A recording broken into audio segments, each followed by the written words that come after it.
Before we start this video, subscribe to my channel, give a like, and click the bell for more updates. Hi everyone, today I'm going to be reading a book called I Need My Monster. When I looked under my bed for my monster, I found this note instead. Gone fishing back in a week by Gabe. What was I going to do? I needed a monster under my bed. How was I supposed to get to sleep if my monster was gone? I tried to sleep, but it wasn't the same without Gabe. I missed his ragged breath, his nose whistling, his scrabbling of his uncut claws. How would I ever get to sleep without Gabe's familiar scary noises and his spooky green ooze? It was no use. Gabe would be gone for a week. I just had to have a monster. I climbed quietly out of bed so my parents wouldn't hear me. Grown-ups have some strange ideas about monsters under beds. I knocked on the floor beds and scrambled under my covers. I waited nervously. Would a new monster appear? What would he be like? Would his snorting be as cheerful as Gabe's?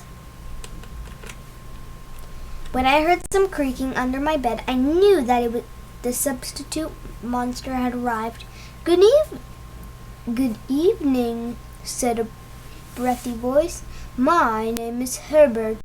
I will be your monster for this evening. My name is Herbert. Herbert? What kind of name is that for a monster? You don't sound scary at all. Have you ever scared a kid before? Well, no. I have read all the best books on the topic. Do you have long and scary scratch crawls? I asked. No, but I have an overbite and I'm a mouth breather. Listen.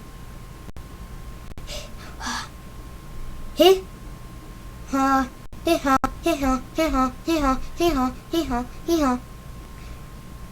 Herbert's panting was kind of scary, but it wasn't enough for me. Listen, Herbert, I'm sorry. I just don't think this is gonna work. It's nothing personal, but I really need a monster with claws. Picky here, Herbert complained. As you wish, I'll go. There was some more creaking, then Herbert was gone. Some scratching warned me that a second monster had appeared. Good evening, said a high, skilly voice. My name is Ralph. I understand you need a monster with claws. If you would please lean over, I will hold out an arm for inspection. I crouched on the edge of the bed, hoping to see a horrible, shaggy arm with sharp, ragged nails. Instead, I was surprised to see sleekly brushed fur with smooth, shiny claws. Excuse me, I don't need to be rude, I asked, but is that nail polish on your claws? Yes, it is, Ralph replied.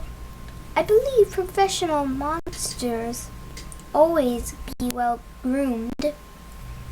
I could tell that this was not going to work. Either I'm sorry to disappoint you, Ralph, but I need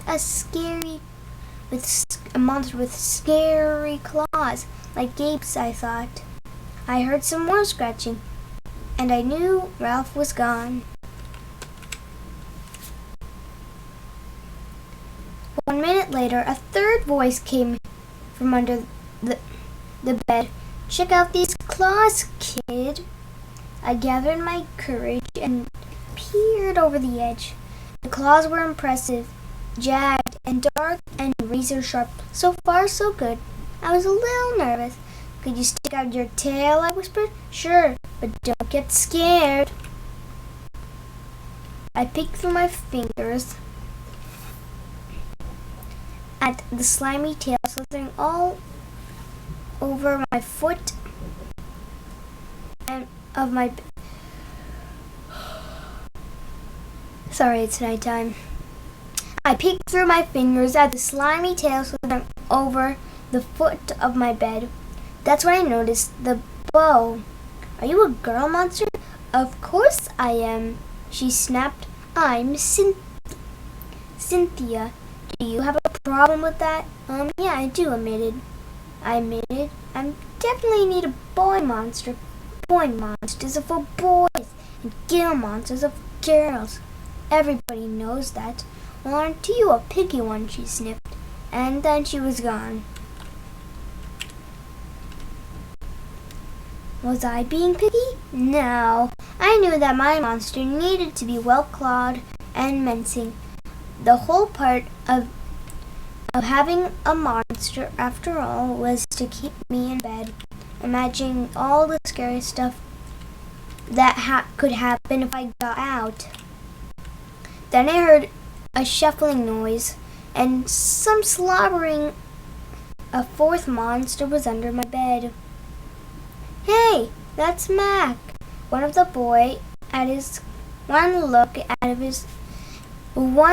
at his claws proved that Mac was a big, scruffy boy monster. I shivered. Maybe this one would work out. Those are excellent claws, but do you have a long tail? I leaned over to see. No, my tail is stumpy, Mac slipped, but I do have a usually long tongue. Why would I be afraid of a long tongue? I asked. Oh, I don't know, he said, trying to sound terrifying. You never know when I might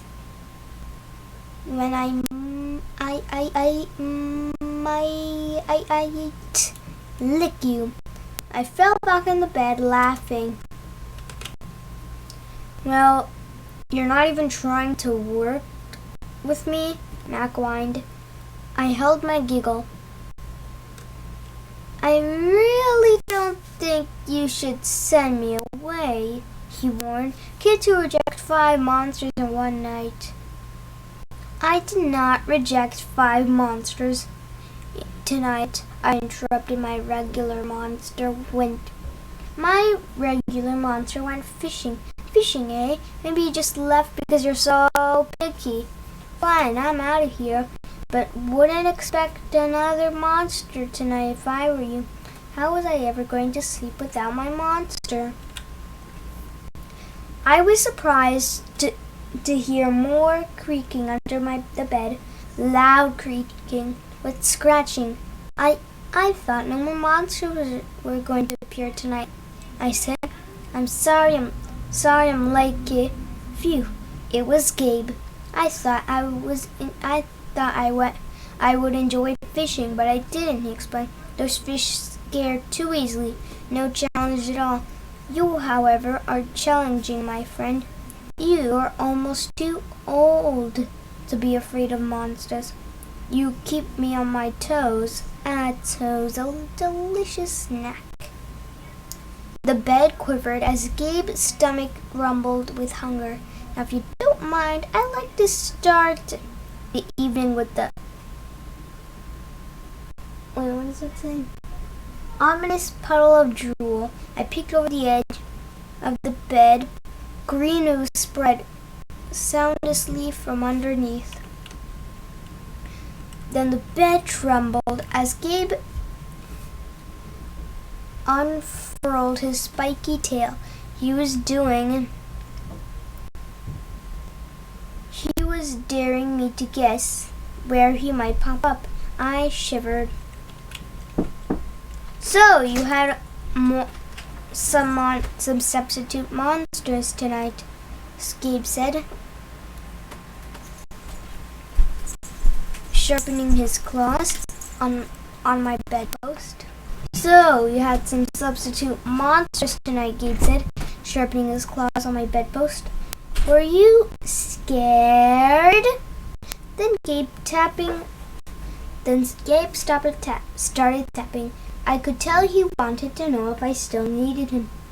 No other monster can scare me like you, I giggled, diving under my covers and pulling them up tight.